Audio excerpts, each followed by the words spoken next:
अक्सर लोगों को लगता है कि पैसा कमाना और दौलत बनाना भाई एक ही तो बात है ना? पर असल में इन दोनों में जमीन आसमान का फर्क है। और आज हम यही जानेंगे कि इस छोटे से फर्क को समझना ही असली दौलत बनाने की चाबी कैसे है। चलिए आपको एक कहानी सुनाता हूँ। बात है करीब 100 साल पुरानी। साल था 1923। शिकागो का एजवाटर बीच होटल। सोचिए, एक कमरे में उस वक्त के सबसे बड़े बड़े दिग्गज बैठे हैं। स्टील की सबसे बड़ी कंपनी के मालिक Charles Schwab, New York stock exchange के प्रेसिडेंट रिचर्ड व्हिटनी और दुनिया के सबसे बड़े सट्टेबाजों में से एक जेसी लिवरमोर। उस कमरे में इतनी दौलत थी कि अमेरिका की पूरी ट्रेजरी से भी ज्यादा। लेकिन जरा सोचिए, सिर्फ 25 साल बाद क्या हुआ? कहानी पूरी तरह पलट गई। चार्ल्स श्वाब कंगाल होकर मरे, व्हिटनी जेल से छूटे थे, लिवरमोर ने खुदकुशी कर ली और सैमुअल इंसूल एक अनजान देश में गरीबी में मरे।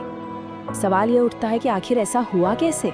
मतलब ये वो लोग थे जिन्हें पैसा बनाना आता था, जो अपने खेल के माहिर थे, तो फिर वो अपना सब कुछ गवा कैसे बैठे? ये सवाल आज भी उतना ही जरूरी है जितना तब था। तो उन बड़े बड़े उद्योगपतियों की कहानी हमें एक बहुत ही जरूरी सबक सिखाती है, और वही है हमारे आज के विश्लेषण का पहला हिस्सा कि भाई कोई कितना कमाता है, इससे ज्यादा जरूरी ये है कि उसमें से कितना रख पाता है। और ऐसा मत सोचिए कि ये कोई 100 साल पुरानी बात है। अरे ये कहानियां तो आज भी हमारे चारों तरफ है। सोचिए उन लॉटरी विजेताओं के बारे में जो कुछ ही सालों में वापस वहीं पहुंच जाते हैं जहां से शुरू हुए थे, या उन बड़े बड़े एथलीट्स के बारे में जो लाखों करोड़ों कमाते हैं लेकिन रिटायरमेंट के बाद दिवालिया हो जाते हैं। एक 29 साल का बास्केटबॉल प्लेयर जिसने करोड़ों डॉलर कमाए आज कहाँ है? एक कार वॉश पर काम कर रहा है। पैसा आया और हवा हो गया। तो इन सारी कहानियों में, चाहे वो 1923 के अरबपति हो या आज के करोड़पति एथलीट, एक बात कॉमन है। प्रॉब्लम पैसे की थी ही नहीं, प्रॉब्लम थी पैसे की समझ की। जैसा कि स्रोत में कहा गया है, वित्तीय समझ के बिना पैसा जल्द ही चला जाता है।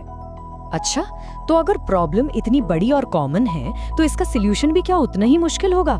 जी नहीं, बिल्कुल नहीं। और यही है हमारा अगला हिस्सा, दौलतमंद बनने का बस एक सिंपल सा नियम। तो ये रहा वो नियम, दौलत बनाने का आप कह सकते हैं पूरा निचोड़। नियम नंबर 1, किसी को एसेट यानी संपत्ति और लायबिलिटी यानी देनदारी, इन दोनों के बीच का फर्क पता होना चाहिए और बस एसेट्स खरीदने हैं, बस।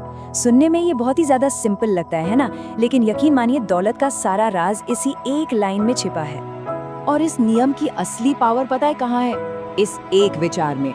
अमीर लोग एसेट्स जमा करते हैं, गरीब और मिडिल क्लास लोग लाइबिलिटीज जमा करते हैं और उन्हें लगता है कि वो एसेट्स हैं। बस यही वो एक फर्क है जो अमीर को और अमीर बनाता है और बाकियों को पैसे के लिए संघर्ष करने पर मजबूर करता है। तो चलिए अब इन दो शब्दों को, एसेट और लायबिलिटी, को जरा गहराई से समझते हैं, क्योंकि ये सिर्फ शब्द नहीं है, ये पैसे के आने और जाने की, कैश फ्लो की दो बिल्कुल अलग अलग कहानियां हैं। सबसे पहले एसेट क्या है?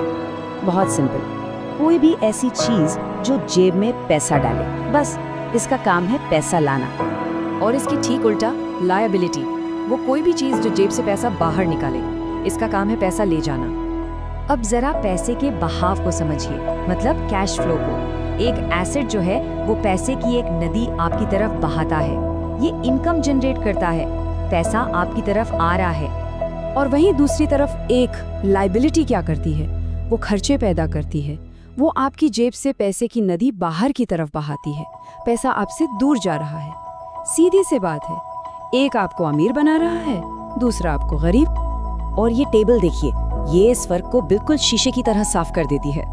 गरीब और मिडिल क्लास लोग नौकरी से पैसा कमाते हैं और उसे सीधे अपने खर्चों और देनदारियों पर उड़ा देते हैं, जैसे लोन की ईएमआई, क्रेडिट कार्ड का बिल। जबकि अमीर लोग वो अपने एसेट से पैसा कमाते हैं और फिर उस पैसे से और ज्यादा एसेट्स खरीदते हैं, मतलब उनकी एसेट्स ही उनके लिए और पैसा कमा कर लाती हैं।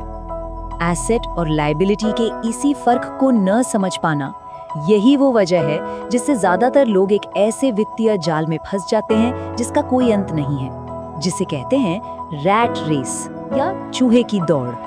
जरा एक आम मेहनती कपल की कहानी सोचिए। उनकी इनकम बढ़ती है, उन्हें लगता है वाह, अब अपने सपनों का घर खरीदने का टाइम आ गया है। लेकिन जैसे ही वो घर खरीदते हैं, बूम, उनका दायदारियों वाला कॉलम भर जाता है। Home loan, property tax, maintenance. अब इन सब बिलों को चुकाने के लिए उन्हें और ज्यादा मेहनत करनी पड़ती है। फिर और ज्यादा इनकम होती है तो वो सोचते हैं चलो एक बड़ी कार ले लेते हैं, और देनदारियां और बढ़ जाती हैं। ज्यादा कमाई, ज्यादा खर्चे, और वो एक ऐसे चक्कर में फंस जाते हैं जहां से निकलना लगभग नामुमकिन लगता है।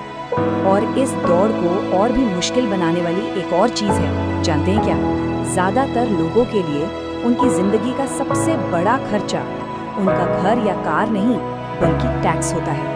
जैसे जैसे उनकी मेहनत की कमाई बढ़ती है, सरकार को जाने वाला टैक्स का हिस्सा भी बढ़ता जाता है और इस दौड़ से बाहर निकलना और भी मुश्किल हो जाता है। तो सवाल ये है कि इस चूहे की दौड़ से बाहर कैसे निकलें? इसका जवाब छिपा है एक मजबूत नींव बनाने में, और यही है हमारा आखिरी और सबसे जरूरी हिस्सा।